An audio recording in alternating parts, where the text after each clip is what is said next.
Welcome to clinical skills and management. I am Syed Mohammad Ali. आज हम बात करेंगे इंटरव्यू के एक और नए टॉपिक के ऊपर। एक ऐसा क्वेश्चन जो आपसे यूजुअली इंटरव्यू में पूछा जाता है, व्हाई वी हायर्ड, हम आपको क्यों अपने पास रखें, क्यों जॉब दें। ये वो क्वेश्चन होता है जो अमूमन इंटरव्यू में पूछा जाता है। गाइस, ये भी एक बड़ा ओपन एंडेड क्वेश्चन है। इसमें आपको अंदाजा करना में मुश्किल हो जाती है कि आपने कहाँ से शुरू करना है। मतलब एक ऐसा क्वेश्चन है कि हम आपको क्यों हायर करें। हम चलते हैं इंटरव्यू प्रिपरेशन के फर्स्ट स्टेप के ऊपर। इस क्वेश्चन को रेस्पॉन्स करने के लिए जो आप इंटरव्यू की प्रिपरेशन करेंगे, उसमें सबसे पहली चीज ये होगी कि जो एडवर्टीजमेंट आपने देखा है, जिसके थ्रू आपने जॉब के लिए आप अप्लाई कर रहे हैं, उस एडवर्टीजमेंट को बगौर मुताला करें, उस एडवर्टीजमेंट को बार बार पढ़ें और उसमें ये देखने की कोशिश करें कि ऐसी कौन सी चीजें हैं, ऐसे कौन सी कैपेबिलिटीज हैं, ऐसी कौन सी स्किल्स हैं, ऐसी कौन सी जॉब डिस्क्रिप्शन या रिक्वायरमेंट है जो आपसे कंपनी जो है एम्प्लॉयमेंट के लिए मांग रही है। ये देखना बहुत जरूरी है। जब आपने इस चीज को देख लिया, अब आप अगले स्टेप के ऊपर आए, स्टेप नंबर 2 के ऊपर, और इस कंपनी के बारे में इंफॉर्मेशन हासिल करना शुरू करें। ये आपको गूगल से भी मिल सकती है, कंपनी की वेबसाइट से भी मिल सकती है, और इसकी वेबसाइट या गूगल या इसकी ह्यूमन रिसोर्सेज जो हैं जहां से आपको ये इंफॉर्मेशन मिल सकती है, उससे डिफरेंट तरीके की इंफॉर्मेशन को गैदर करें। मसलन ये कंपनी किस तरीके की कंपनी है, इस कंपनी का कल्चर किस तरीके का है, इस कंपनी की ग्रोथ किस तरीके से आ रही है, इस कंपनी की प्रॉफिटेबिलिटी क्या है, इस कंपनी का वर्किंग एनवायरनमेंट क्या है। बहुत सारी इंफॉर्मेशन जो है गैदर करें, जिससे आपको कंपनी का एक इनसाइट विजन मिलेगा, और बहुत सारी ऐसी आपका अपना पोटेंशियल या कैपेबिलिटीज जो आपके अंदर है, आप उससे उन चीजों को मैच कर सकते हैं। तो ये हमारी प्रिपरेशन का हुआ सेकंड पार्ट। थर्ड पार्ट के अंदर आप ये कोशिश करेंगे, जब आपने बहुत अच्छी तरीके से एडवर्टीजमेंट को देख लिया, कंपनी के बारे में इंफॉर्मेशन जो है आपने गैदर कर ली, अब आप ये देखेंगे कि आपकी कौन सी ऐसी एकेडमिक्स हैं जो कि इन रिक्वायरमेंट्स को मीट करती हैं जो उसने मांगी है। नंबर 1 बात। नंबर 2 बात, ऐसी कौन सी टेक्निकल एजुकेशन है जो कि इन जॉब रिक्वायरमेंट्स को मीट करती है या इसमें आपको हेल्प आउट कर सकती है। नंबर 3 बात, आपके अंदर ऐसा कौन सा पोटेंशियल है जो इन तमाम चीजों को या स्किल्स को जो वो मांग रहा है उसके साथ आपकी स्किल को मैच करता है। तो इस तरीके से अब आप 1 बाय 1 चीजों को मैच करना शुरू करें ताकि आप एक आउटलाइन अपनी प्रिपरेशन की बना सकें। फोर्थ लेवल के ऊपर आपने, अगर आप एक एक्सपीरियंस कैंडिडेट हैं, तो आप ये देखें कि आपकी पास्ट की अचीवमेंट ऐसी कौन सी हैं जिनको आप इस कंपनी की रिक्वायरमेंट के हिसाब से शेयर कर सकते हैं, और वो अचीवमेंट्स आपको बेनिफिट देंगी, आपको पॉजिटिव मार्किंग करवाएंगी, क्योंकि वो जो कंपनी है उसकी रिक्वायरमेंट के मुताबिक है। उन चीजों को अलहदा निकाल लें ताकि उसको हमने पार्ट बनाना है आपकी प्रिपरेशन का। तो अचीवमेंट्स निकालने के बाद जो है आप इस चीज के ऊपर श्योर हो जाएं कि अब आपकी काफी हद तक जो है बाउंड्री जो है इंटरव्यू की जो आप बना रहे हैं वो कंप्लीट हो चुकी है। जो इन एक्सपीरियंस कैंडिडेट हैं, वो यकीनी सी बात है कि अपने एजुकेशन के टाइम की जो चीजें थी उनको जो है रिकॉल करें, उस वक्त की एक्टिविटीज को रिकॉल करें, कुछ कॉम्पिटिशन्स में थे तो उसको रिकॉल करें, और एक ऐसा आउटलाइन बनाए कि जिसके अंदर जो कंपनी की रिक्वायरमेंट्स आ रही हैं उसके अंदर वो अपनी उन एक्टिविटीज को किसी तरह फिट कर सकें कि ये एक्टिविटीज इनिशियल स्टेज पे मैं परफॉर्म कर चुका हूँ, इसका मतलब मैं इस पर्टिकुलर सेगमेंट के अंदर जो एक्सरसाइज कर रहा था और मैं इसका कैपेबल हूँ, मैंने उस वक्त की अचीवमेंट थी, मैं कैपेबल हूँ कि मैं इसके अंदर बेहतर परफॉर्म कर सकता हूँ। प्लस आप ऐड करें अपनी पर्सनल इंटरपर्सनल स्किल्स, जैसे कि अगर उसमें जॉब रिक्वायरमेंट में कम्युनिकेशन है तो कम्युनिकेशन के हिसाब से आप जो है वो एडअप करें। अगर आप समझते हैं कि वहां पर जो है किसी और तरीके की आपकी कैपेबिलिटी, मसलन problem solving attitude, leadership attitude, जो भी वहां पर फिट आता है तो उसको आप अपनी आउटलाइन में इनकॉर्पोरेट करें ताकि जब आप इंटरव्यू में जाएं प्रिपरेशन करने के लिए तो उसको आप उसमें शामिल करके एक अच्छा प्रीएम्बल बना लें उस इंटरव्यू के अंदर क्वालिफाई करने के लिए। अच्छा, अब बहुत सारी चीजें तो ऐसी हो गई जो आपने मैच कर ली, ठीक है। अब आपको ये भी जाहिर करना है कि वो कहते हैं कि व्हाई शुड बी हायर।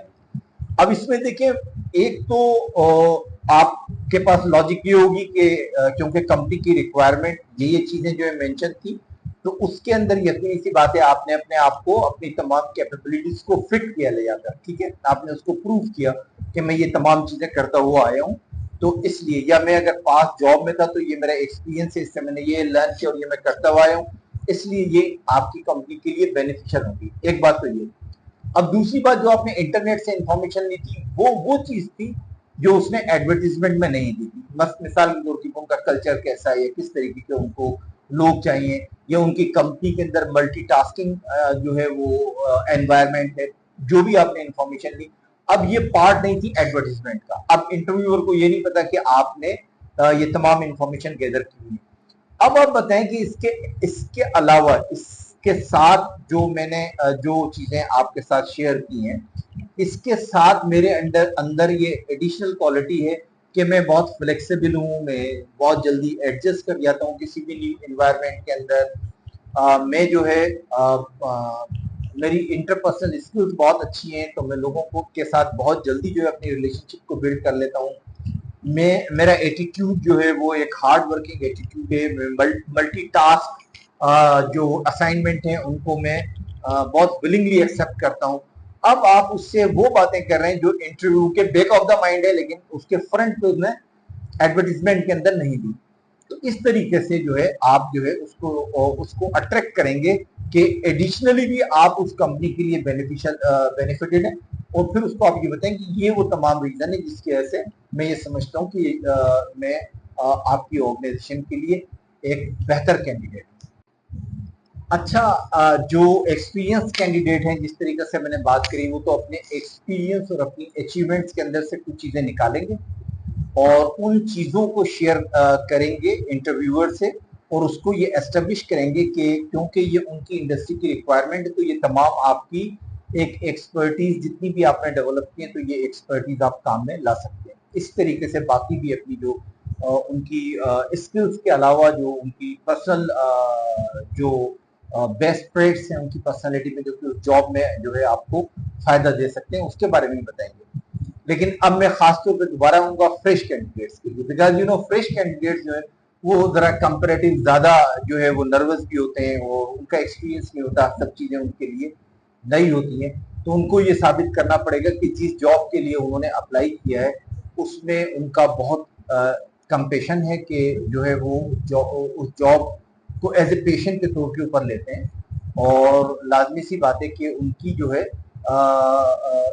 उसमें कोई प्रैक्टिकल एक्सपीरियंस नहीं है, लेकिन वो अपने इंटर्नशिप के दौर की चीजें जो है बता सकते हैं। मिसाल के तौर के ऊपर अगर एक छोटी सी मिसाल ले लें कि आप कुछ होटल इंडस्ट्री के अंदर करना चाह रहे थे और आपने उसके ऊपर कोई छोटी सी इंटर्नशिप करी, कुछ सर्टिफिकेट्स किए हैं, तो आप उसको ये बताएंगे कि जब मैं जो है इंटर्नशिप कर रहा था, तो ये जॉब मेरा पैशन है, बेसिकली मुझे बहुत अच्छा लगता है इस जॉब में।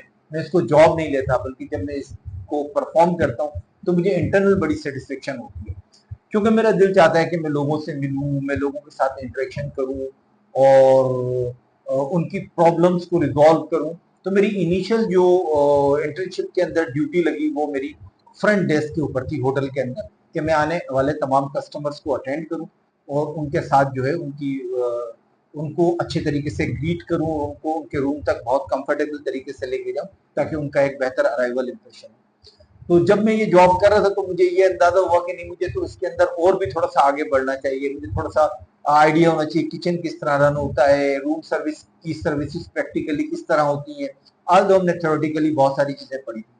तो मैंने अपने एचआर मैनेजर से रिक्वेस्ट करी कि मुझे कुछ टाइम जो है वो इन डिपार्टमेंट्स के अंदर भी दें, तो मैं उसमें ये जो है अपना कोई एक एक्सपोजर लेना चाहता हूँ। उन्होंने रिप्लाई में कहा कि तुम्हारी बहुत अच्छी ख्वाहिश है, लेकिन हमारे पास क्योंकि रिसेप्शन पे इस वक्त बहुत कम लोग हैं, तो हम तुम्हारे लिए अपनी जॉब में से टाइम स्पेयर नहीं कर सकते, क्योंकि हमारे पास कोई एक बंदा ऐसा नहीं है जो तुम्हारे बैकअप के अंदर वो चीजें परफॉर्म कर सके।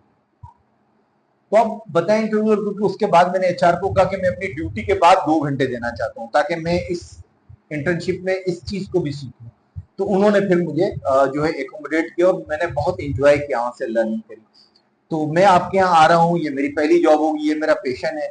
और लाजमी बात है कि जिस तरीके से आपकी एनवायरनमेंट है, जो कि बहुत फ्रेंडली एनवायरनमेंट है, बहुत प्रोफेशनल एनवायरनमेंट है, मैंने देखा कि आप माशाल्लाह न्यू कमर्स को बहुत अच्छा लर्न करवाते हैं, बहुत अच्छे लोग हैं यहाँ पर। तो ये मेरी करियर ग्रोथ के लिए बहुत एक मैं समझता हूँ कि एक माइलस्टोन होगा यहाँ पर आना जो है मेरे करियर में।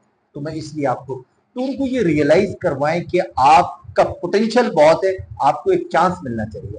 तो नए कैंडिडेट्स ने इस तरीके से जो है इंटरव्यूअर को जो है वो इंस्पायर करना है। अच्छा, अब मैं आपको कुछ ऐसी चीजें बताऊंगा जो आपने इंटरव्यू में नहीं करी, जो कि आपके पूरे इमेज को या आपने जो बहुत अच्छा इंटरव्यू दिया होता है उसको वो डिस्ट्रॉय कर देती है। मिसाल के तौर के ऊपर अगर इंटरव्यूअर आपसे इसी दरमियान में पूछता है कि ओके आपको हमारे यहाँ के और ऐसी कौन सी चीजें अट्रैक्ट करती हैं जिसकी वजह से जो है आप यहाँ पर आना चाहते हैं, क्योंकि ये रिलेवेंसी के अंदर ही क्वेश्चंस बनते हैं एक दूसरे से। तो आप ये उनको बिल्कुल नहीं कहिए कि आपके यहाँ का सैलरी स्ट्रक्चर बहुत अच्छा है, मुझे अट्रैक्ट करता है आपका सैलरी स्ट्रक्चर या आपके पर्क्स जो है वो मुझे जो है वो इंस्पायर करते हैं, ठीक है ना। या मेरा कोई ऐसा जनरल इंटरेस्ट आप शो करें उनके साथ कि जी आपके यहाँ प्रोविडेंट फंड होता है, ग्रेजुएटी होती है, बोनस होता है, ये बहुत सारी कंपनी में नहीं होता। आपने इस तरीके की कोई चीज भी उनके साथ डिस्कशन में नहीं लेकर आनी। बेस्ट लक, जॉब आपकी इंशाल्लाह पक्की। So see you in next video. Thank you very much.